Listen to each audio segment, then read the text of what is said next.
இன்றைக்கி வெண்டைக்காய் மோர் குழம்பு செய்ய போகிறேன்.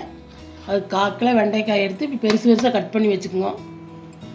கழுவி கட் பண்ணி வச்சுங்க. இந்த மாதிரி ஒரு பேஸ்ட் ஒன்று அரைக்கணும். அதுக்கு ஒரு 1/4 மூடி தேங்காய், ஒரு 4-5 பல் பூண்டு, 4-5 சின்ன வெங்காயம், 3 பச்சை மிளகா, ஒரு 1/2 ஸ்பூன் ஜீரகம், இதோட 1/2 ஸ்பூன் மஞ்சத்தூள் சேர்த்து அரைச்சிக்கோங்க. ஒரு பேஸ்ட்டு அரைச்சிக்கோங்க. முதல்ல இந்த வெண்டைக்காயை எண்ணெய் ஊற்றி வறுத்துக்கலாம். அடுப்பு பற்ற வச்சு வடைச்சட்டி வச்சுக்கோங்க. கொஞ்சமாக எண்ணெய் ஊற்றிக்கோங்க.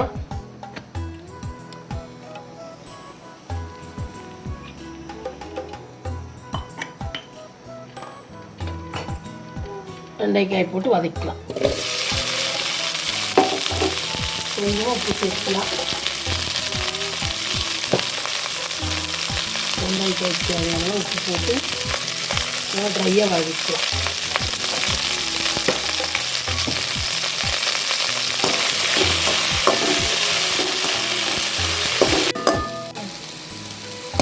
நல்லா இந்த அளவுக்கு வதக்கிங்க. நல்லா அடிச்சு சிம்மில் வச்சு அந்த அளவுக்கு வெண்டைக்காய் நல்லா வதக்கிங்க. நீ எடுத்து ஒரு பிளேட்டில் கொட்டி வச்சிடலாம்.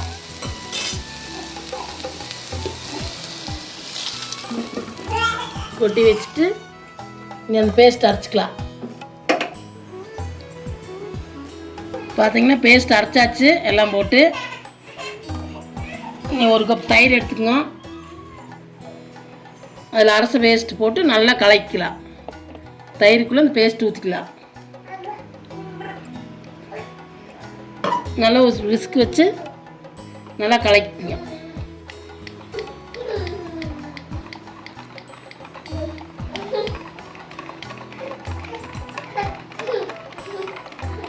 நல்லா கலக்கிங்க.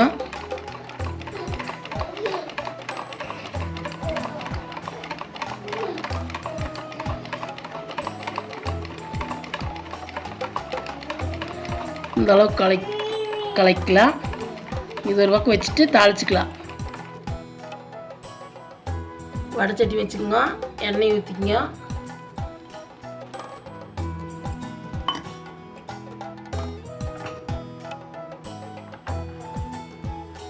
கடுகு போட்டுக்கலாம். எண்ணெய் காயிட்டு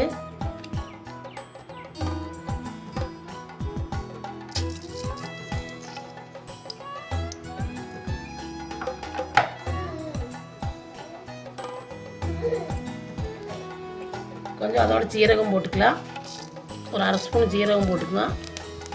2 பொரிட்டு ஒரு வரமிளகா, ஒரு கருவேப்பிலை இதையும் போட்டு தாளிச்சிக்கலாம்.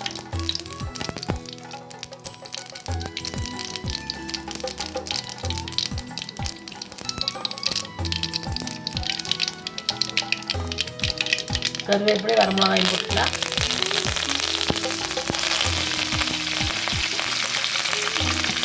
இதோட கொஞ்சம் பெருங்காயத்தூள் சேர்த்துக்கலாம்.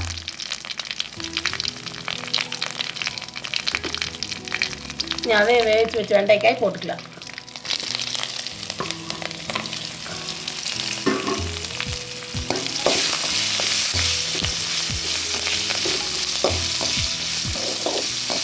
கொஞ்ச நேரம் இதில் வதங்கிட்டு கலக்கி வச்சுருக்க மோரை ஊற்றிக்கலாம். கொஞ்ச நேரம் வெண்டைக்காய் வதங்கணும்.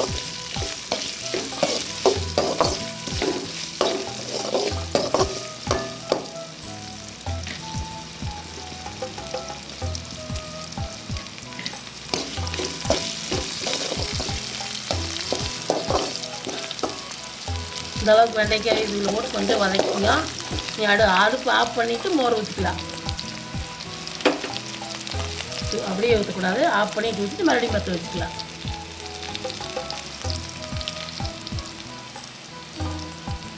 ஆஃப் பண்ணிவிட்டு ஊற்றிக்கிங்க.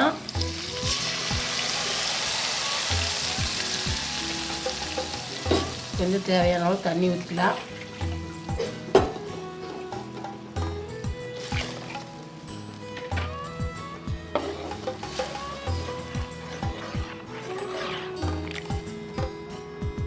உப்பு சேர்த்துக்கலாம்.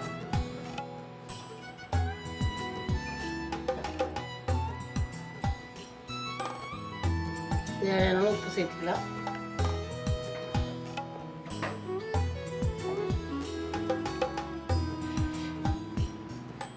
தேவையான அளவு தண்ணி ஊற்றிக்கிங்க, நம்ம ஊற்ற வேண்டியதில்லை.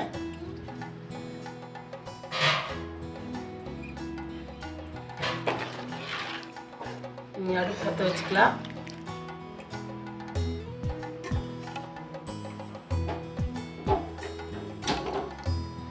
அடுப்பு பற்ற வச்சு சிம்லேயே ஒரு கொதி வந்தால் போதும், நம்ம கொதிக்கக்கூடாது. சும்மா ஒரு கொதி வந்தால் போது அடுப்பு சிம்மில் வச்சுக்கணும். கொதிக்கிட்டு இந்த அளவுக்கு ஒரு கொஞ்சமாக கொதிச்ச போது நீ அடுப்பு ஆஃப் பண்ணிடலாம். சுவையான வெண்டைக்காய் மோர் குழம்பு ரெடி. பாருங்க, சூப்பராக இருக்குது.